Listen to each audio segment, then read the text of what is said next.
Hello everyone. I would like today to take the information that I normally present when I talk about RevitaBlū and the AEST system, but present it in a different angle. What I mean here is that jeunesse has been created at its origin. It's based on stem cells. It's based on Luminesse, which is a product that supports stem cells in the skin. Stem cells are everywhere in the genesis of jeunesse. Then jeunesse started to go into different directions with a broad variety of products.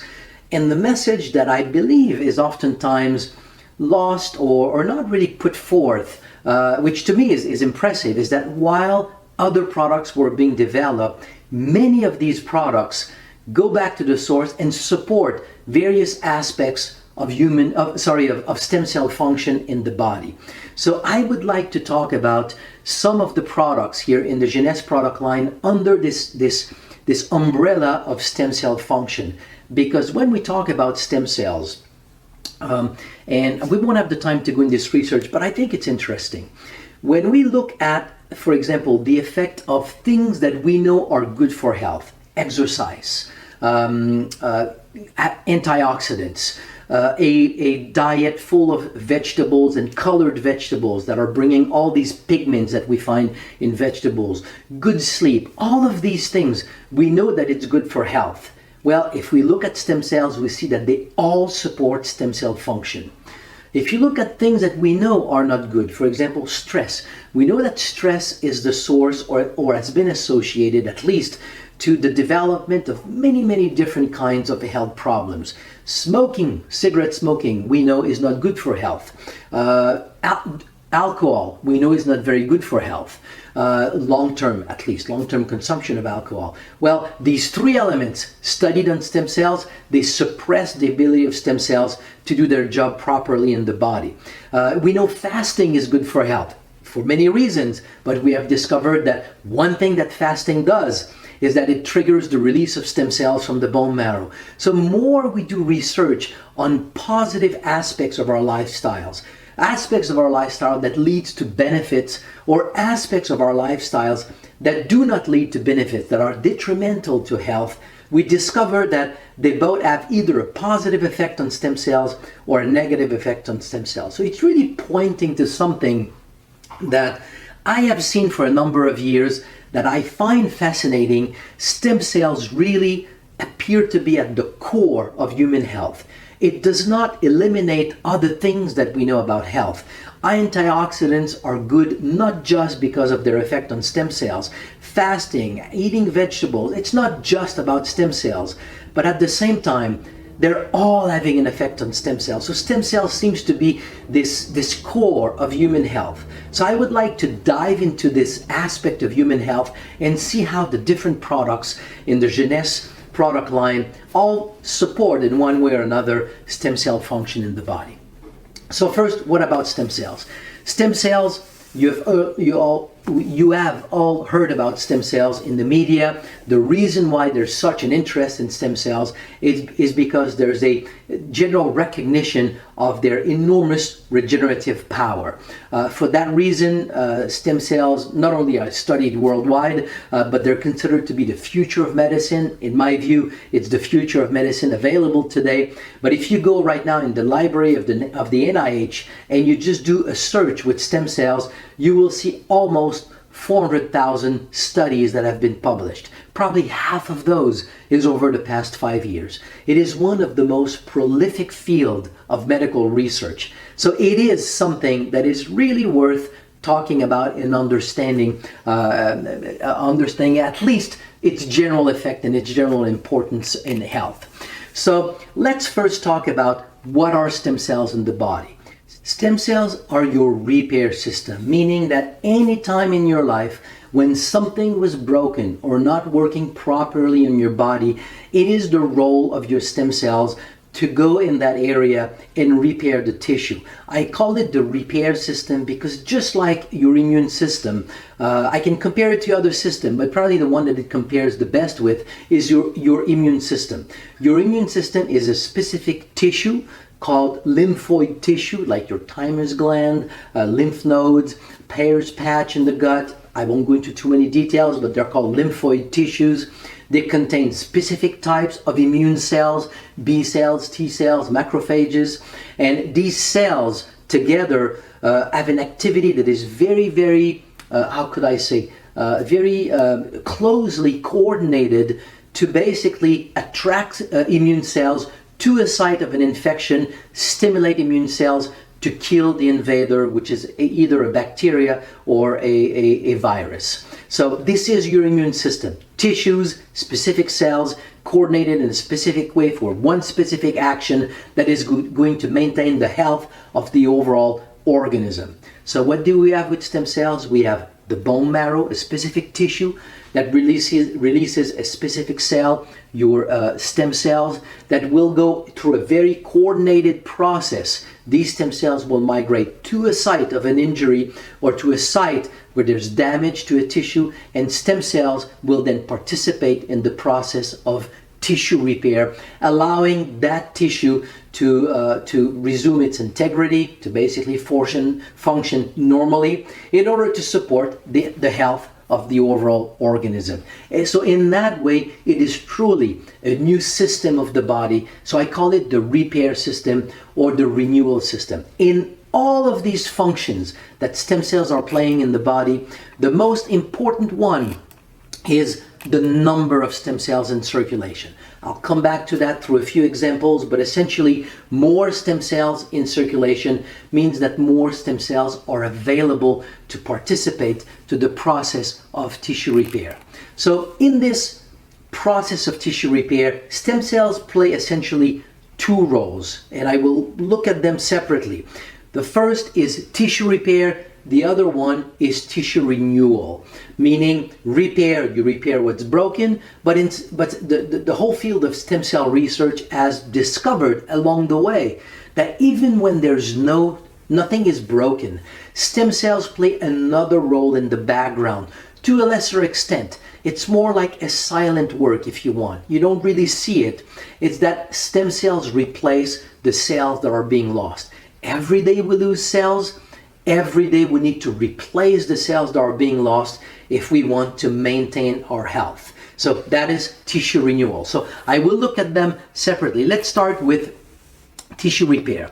So the first proposal in the scientific literature that stem cells actually constitute the repair system of the body, this is something that was proposed in the scientific literature in 2001. So 20 years later now, many studies, I mean literally hundreds if not thousands of studies have been published documenting various aspects of this whole process. I will skip all the data and I will summarize this in this animation here that really describes what stem cells do in the body. Anytime there is an injury, here symbolized by an injury to the heart, but it could be a bone fracture, burn to the skin, whatever, an injury to a tissue, the affected tissue will release compounds that are very well known, like granulocyte colony stimulating factor, interleukin 8, stem cell factor. These compounds will go to the bone marrow and will trigger the release of stem cells from the bone marrow in such a manner that 3 to 5 days after an injury, the number of stem cells in circulation will increase 3 to 10 times. Now, these stem cells are circulating everywhere in the body. They don't know where to go. They don't know when they are released. What is the tissue that is in need of repair? So starting on the second day after an injury, the affected tissue will release another compound, SDF1, stromal-derived factor 1. That compound is released locally. When it diffuses to the local capillaries, the local blood vessels, and stem cells are circulating in these fine blood vessels, upon contact with SDF1, with the stem cells, it triggers their migration out of the blood into the tissue, and upon contact with cellular debris of that tissue, stem cells will multiply and then will start to transform into cells of that tissue, literally repairing that tissue. This is your repair system. This process is taking place every single time in your life when you have had an injury of any kind or anything in your body was not functioning properly. So in this whole process, so you've got the release of stem cells, which means an increase in the number of circulating stem cells, their circulation, their migration into the tissue, proliferation, and conversion, transformation into cells of that tissue. Again, as I said before, of all these steps, the one that has been the most studied is the release of stem cells from the bone marrow, and the consequence of which is an increase in the number of circulating stem cells. So many studies have looked at the link between the number of stem cells in circulation and repair. So the first conclusion is that if you have more stem cells in circulation, if we don't do anything, you just have more stem cells in circulation, you will repair better. So you take two people with the same broken bone, you have certainly noticed that we don't all repair with the same speed, we don't all recover with the same speed and same efficiency. The main factor here, the determining factor, is that people who repair better have more stem cells in circulation. Here's one such study that shows or illustrate this process. I'm going to use various studies through this presentation, and understand here, I could show you many different studies. I'm only using them not to make the presentation complicated. I'm trying to simplify it as much as possible. It is just to illustrate the idea that I want to show you where these conclusions are coming from. It is coming from real data, real science, real studies that have been published. Here is a study in which people showed up at the hospital after a stroke. Doctors quantified the number of stem cells in circulation and then basically just followed these patients over a number of weeks, and a few weeks later separated these people in two groups. First group to the left, people who had a good outcome, meaning they recovered a relatively normal life, productive life. They just basically went back to their life. The other group are people who did not recover well, either passed away or went to a physical therapy center to try to either learn to work with their disability or to try to improve their condition. And if we look at between these two groups, the one thing that is clear is that people with poor outcome had about half the number of stem cells compared to people who had a good outcome. So it is an illustration that if you have fewer stem cells in circulation, you do not repair as well. So it really begs the question. One thing here that is important to mention. You have all seen when you do a blood test that you have a certain number of red blood cells, and then the lab report will tell you whether you are in a normal range or you are below or higher than the normal range. So all these different types of cells have a range. If you look at the range is oftentimes not very wide between being too low or being too high.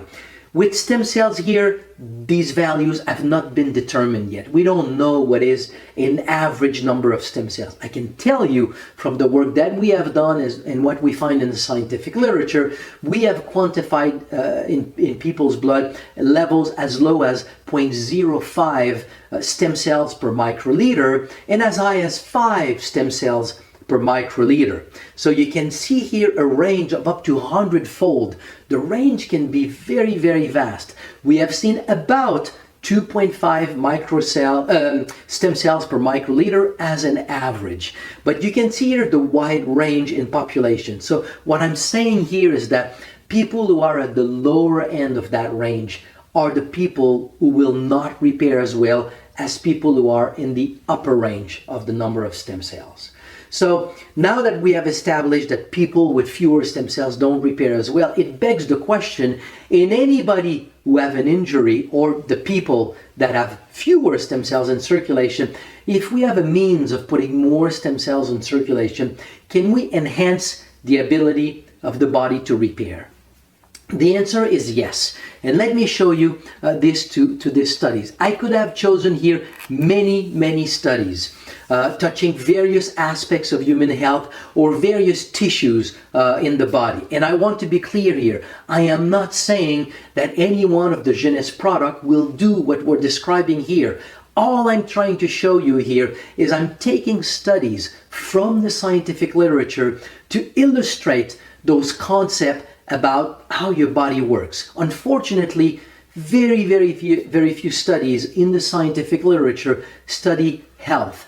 They all study diseases. So we have to use these studies to understand how the body works to maintain its own health, or if we want to optimize our health. So I'm using these studies to illustrate a phenomenon in the body.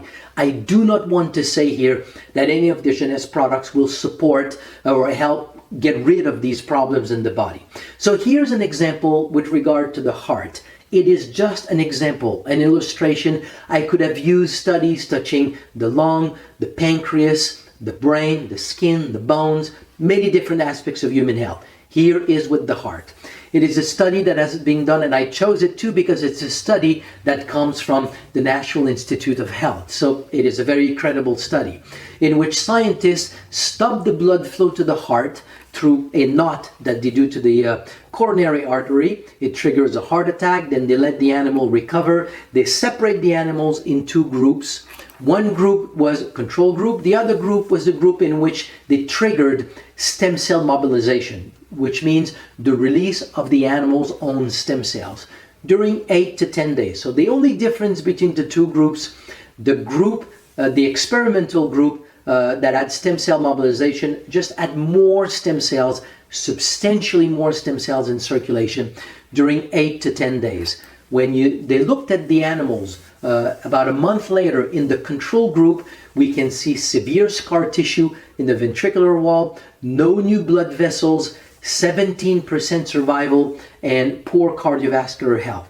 Now pay attention here to the difference with the heart. In the experimental group, you can see a renewal of the ventricular wall, new functional blood vessels connecting to the other ventricule, 73% survival versus 17, and almost normalized cardiovascular function. So in a world where nothing can be done to help recover from a heart attack, here's a study showing how the heart can recover if you have more stem cells in circulation, substantially more stem cells in circulation. What was used here in that test, in that study, is something that actually unrelated to stem cells, because of the effect that these drugs use trigger platelet aggregation. It is a treatment that cannot be used in humans. But it is a study that shows one very important phenomenon here, is that if you can put more stem cells in circulation, the body has the ability, the biology, to use these stem cells for tissue repair. So again, I can show you similar study touching other tissues. All I wanted to illustrate here is the ability of the body to use stem cells. If you can put more in circulation, indeed, you can help tissue repair. The third conclusion is about tissue renewal. So while stem cells constitute your repair system, meaning that they repair what's broken, something else has emerged in stem cell research, basically showing that stem cells play a crucial role even when nothing is broken and there's nothing to repair. And it is the fact that every day of our lives we lose cells. It is a normal process of human life, the process of life. So in order to stay healthy, we need to replace the cells that are being lost. And it is the role of stem cells to go and replace the cells that are being lost and to maintain the health of all the various tissues of the body. So traditionally, the understanding of health and aging is that we reach, I'm simplifying here, but we reach, let's say, optimal health around 25 years old, and then after that it's a slow decline, and as we age we develop problems as part of this slow decline. But stem cell research is telling us that actually aging and developing health problems is linked to another phenomenon, and it's the fact that every day of our life we lose cells. We need to replace cells that are being lost. It's a little bit like your bank account. As long as your income can compensate for your expenses, then you are fine. But the day that your income declines and can no longer compensate for your expenses, that's when you start to accumulate a deficit. You're not bankrupt yet. Bankruptcy will be down the road, but you're starting to develop a deficit. It's the same thing with your stem cells. As long as you have enough stem cells in circulation, then you can replace the cells that are being lost. But when the number of stem cells decline in your blood, there's a point in your life when you no longer have enough stem cells to fully compensate for cellular loss. When is this happening? This is a big surprise in what we're discovering, is that very early in our lives, probably somewhere between 20 and 30 years old, we have lost about 90% of our red marrow that makes stem cells, and it's been converted into yellow marrow or fatty marrow that does not make stem cells. This is a normal process, so there's nothing you can really do for this. It really depends on how many stem cells you started with.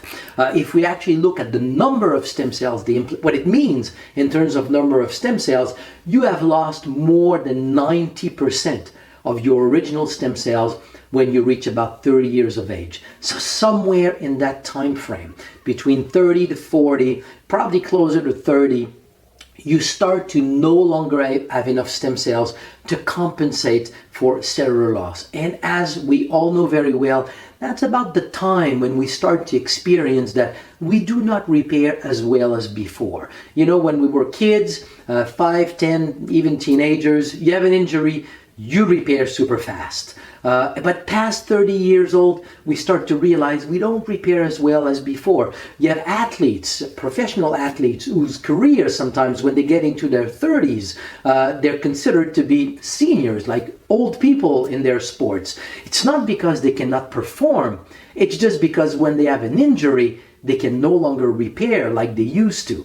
And that's what is happening. It's because there's a decline, age-related decline in the number of circulating stem cells. So the problem is not going to show up right away. It's going to show up 10, 20, 30 years down the road. And it will accumulate in a place in your body where is the weakness in your life. It due either to lifestyle, to genetic factors, to old injuries, exposure to environmental factors, environmental toxins, various factors are going to determine what is the weakness in your physiology. And that's where the problem is likely to develop. So all this concept was presented into an article that I published in 2013, basically explaining how this decline, natural decline in the number of circulating stem cells is actually the reason why we develop health problems or we lose our health as we age.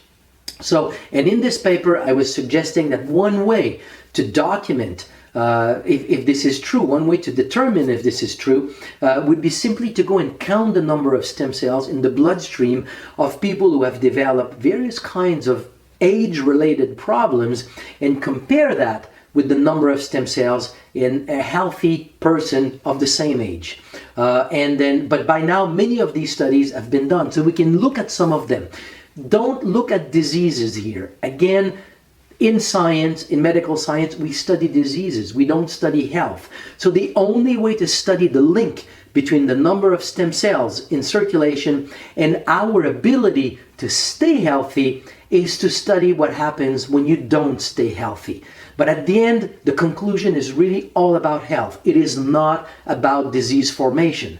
So when we go now and look at the number of stem cells in people who are at different stages of the development of diabetes, we see a straight line. As people advance in the problem, they have fewer and fewer stem cells. If we looked at kidney function, people with normal kidney function to the left, and people who are at different phases of the development of kidney problems, significant, serious kidney problems, we can see that not only they have fewer stem cells, but as they advance in the development of kidney problem, they have fewer and fewer stem cells. If you take all these people and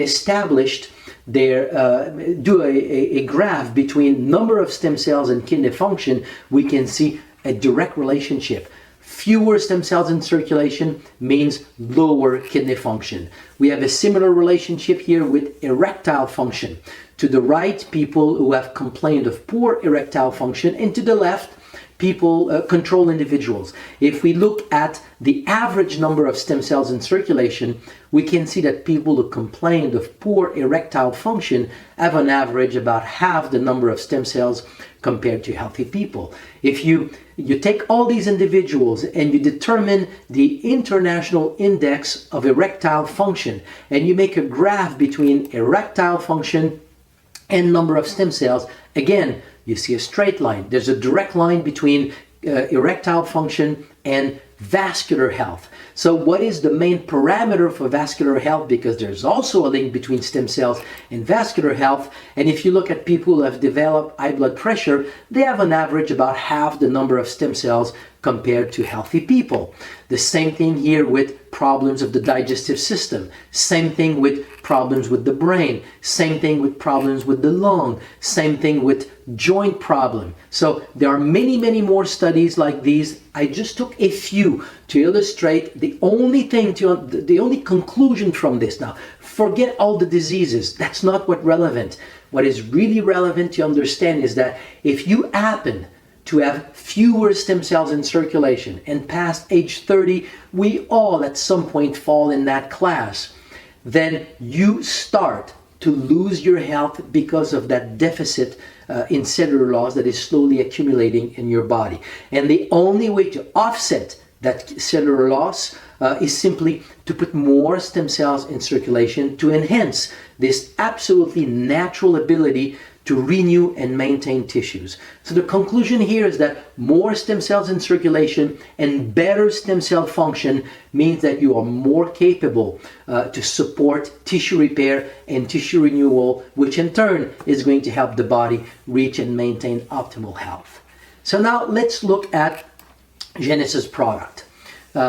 So the first one that has been, and the only one aside from Luminous, that has been developed specifically to have an effect on stem cells is RevitaBlū. What is RevitaBlū? Very simply, it is a blend of ingredients. I'm referring here to the blue-green algae, sea buckthorn berry extract, and aloe vera extract that have been documented in the scientific literature to support the release of stem cells from the bone marrow, simply optimizing the number of stem cells in circulation. So all you do here, nothing dramatic.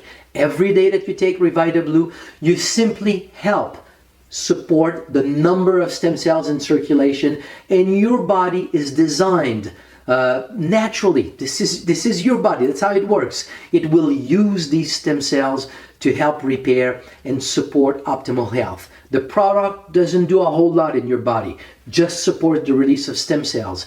It's your stem cells that are doing everything in terms of tissue repair and helping to support optimal health.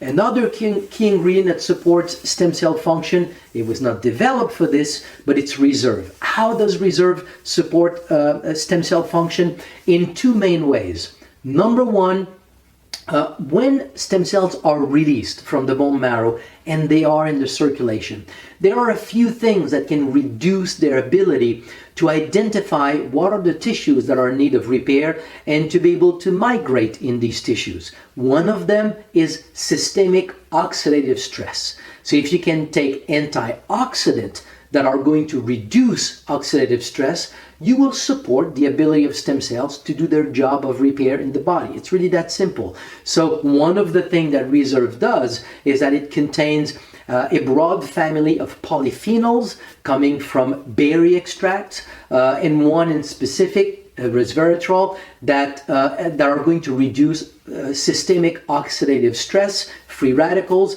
and you're going indirectly to support stem cell function in the body. Now, as you release stem cells, they leave the bone marrow, they go into tissue. Resveratrol has been documented to help stem cells proliferate and differentiate in some tissues, and also proliferate in the bone marrow. It is also supporting DNA duplication in cells. When one stem cell gets into a tissue, its future is to multiply through up to 50 generations. There is a massive process of cellular division in your tissues to support the process of tissue repair. So anything you can do to support DNA duplication is also going to support the general role of stem cells in the body. So it's in that way that Reserve can support the role of stem cells in the body. Luminesse. Luminesse contains APT200, which is a group of peptides that have all been derived initially from stem cells, so therefore they help support the function of stem cells in the body, or I should say in the skin. To understand here the power of Luminesse with APT200, we need to understand that the skin, first, it's the largest organ of the body, but it renews almost one of the tissues that renews the fastest. Every month or so, you have a new skin. So think of the amount of stem cells used to be able to maintain this renewal of the skin. Your skin has its own stem cells, epidermal stem cells. Where do they come from? Obviously, they come from the bone marrow. They all come from the bone marrow at the origin. So they leave the bone marrow, go into the blood, migrate into the skin, form that layer of skin stem cells that support this renewal process of the skin. But once they are in the skin, stem cells are no longer immortal. So over time, these stem cells are depleted. Actually, they're never depleted simply because they're constantly replenished by stem cells coming from the bone marrow. So basically what APT200 does through Luminesse is to deposit some of these peptides in the skin that will coordinate and support migration of stem cells from the blood to the skin, proliferation of stem cells, whatever stem cells are doing in the skin, knowing that they are the renewal system of the skin. So that's what we have with Luminesse. So I hope that this was not too complicated and that you enjoyed. Thank you very much.